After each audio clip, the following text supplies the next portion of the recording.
Lucy kitchen रे आपण मानकु स्वागत। मु आज आपण मानकु ब्रेकफास्ट रे हेल्दी डिलीशियस ब्रेड सैंडविच तैयारी करी देखाइबी। आपण माने याकू देखंतु। आपण माने एई प्रिपरेशन को लाइक करिवे बोली मोर आशा। एही स्टफिंग पाई मु किछि छोट छोट काटिथिबा पियाज 50 ग्राम नेछि, गार्लिक नेछि 5 ग्राम, जिंजर नेछि 5 ग्राम, ग्राउंड नट्स नेछि 20 ग्राम, चॉप्ड होइतबा टमाटो नेछि 50 ग्राम, कैरोट नेछि 20 ग्राम्स। वर्तमान मु पैन को ततै कि 1 टेबल स्पून ऑयल देदली, तादरे किछि जीरा पकै देली, सुखला लंका पकै देली,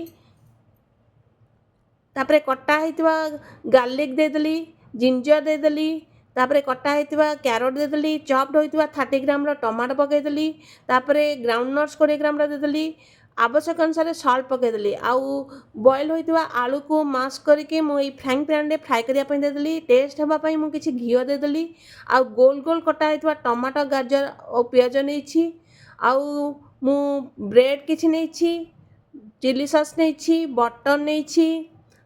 देखନ୍ତୁ ମୁଁ ଏଇଠି ଘରେ ବନାଇଥିବା ଚିଲି ଚଟନି ନେଇଛି, ଗୋଲ କଟା ହେଇଥିବା ଟମାଟୋ ଗାଜର ଆଉ ଓନିଅନ୍କୁ ନେଇଛି, ଆଉ ଫ୍ରାଏ ହୋଇଥିବା ଆଳୁକୁ ମୁଁ ଏଇ ପ୍ଲେଟ୍ରେ କାଢ଼ିଦେଲି। ବର୍ତ୍ତମାନ ମୁଁ ଆପଣଙ୍କୁ ପ୍ରିପାରେସନ୍ କରିକି ବ୍ରେଡ୍ ସାଣ୍ଡୱିଚ୍ର ଦେଖେଇବି। ବର୍ତ୍ତମାନ ମୁଁ ବ୍ରେଡ୍ର ସାଇଡ଼୍ କାଟି ଦେଇଛି, ତା ଦେହରେ ମୁଁ ଆଳୁ ଦେଇଦେଲି, ତା ଦେହରେ କିଛି ବଟର ଲଗେଇଦେଲି, ତାପରେ ଘରେ ବନା ହେଇଥିବା ଚଟନିକୁ ଦେଇଦେଲି, ଚିଲି ଚଟନିକୁ। ବର୍ତ୍ତମାନ ମୁଁ ଆକୁ ଓନିଅନ୍ ଗାଜର ଆଉ ଗୋଲ କଟା ହେଇଥିବା ଟମାଟୋକୁ ଦେଇଦେଲି, ଆଉ କଭର କରିଦେଲି। ଏଇ ବର୍ତ୍ତମାନ ଟୋଷ୍ଟରକୁ ଅନ୍ କଲି, ଏଇ ସାଣ୍ଡୱିଚ୍କୁ ଟୋଷ୍ଟ ହେବା ପାଇଁ ଏଇଥିରେ ରଖିଦେଲି। 2 ମିନିଟ୍ ହେଇସାରିଲା ପରେ ମୁଁ ଆକୁ କାଢ଼ିଦେବି। ବର୍ତ୍ତମାନ ମୁଁ ଆଉ ଥରେ ପ୍ରିପାରେସନ୍ କରିକି ଆପଣମାନଙ୍କୁ ଦେଖାଇ ଦେଉଛି, ଆଉ ମୁଁ ସ୍କ୍ରିନ୍ରେ ଡିଟେଲ୍ସରେ ଆପଣମାନଙ୍କୁ ଦେଇଦେଇଛି।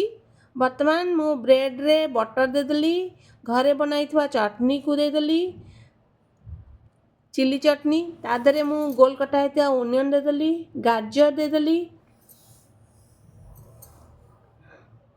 टमाटो देदेली,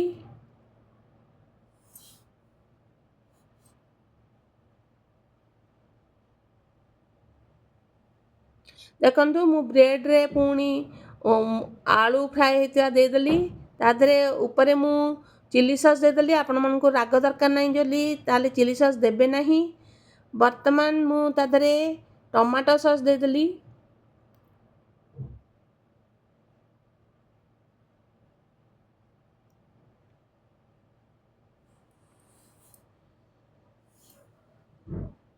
आकु आउ गोटे ब्रेड नहीं कि तादरे बटर देदेली। वर्तमान आकु मु कभर कर देबी ए सैंडविच को। देखंतु मु कभर कर देली। बर्तमान टोस्टर ऑन करिकी एई सैंडविच को तादरे रखीदेली टोस्ट हवा पई। 2 मिनिट हैला परे आकु काढ़ी देबी, काहेकि ना बेसी समय रखिले पोड़ी जीव, टेस्ट लागिबनी। वर्तमान more healthy delicious bread sandwich ready. देखंतु पूरा परफेक्ट ହେଇଛି। आपण माने मध्य घरे बनाई परिबे। आउ मोर एही प्रिपारेशनटी आपण मानकु भल लागिथिवो निश्चय मु आशा करूछि। आपण माने याकू मने करे लाइक शेयर आउ कमेंट्स करंतु, जोटा कि मोर मते एनकरेज करिवो नुआ नुआ वीडियो बनै आपण मानकु नुआ नुआ रेसिपी देखेया पई। Thank you.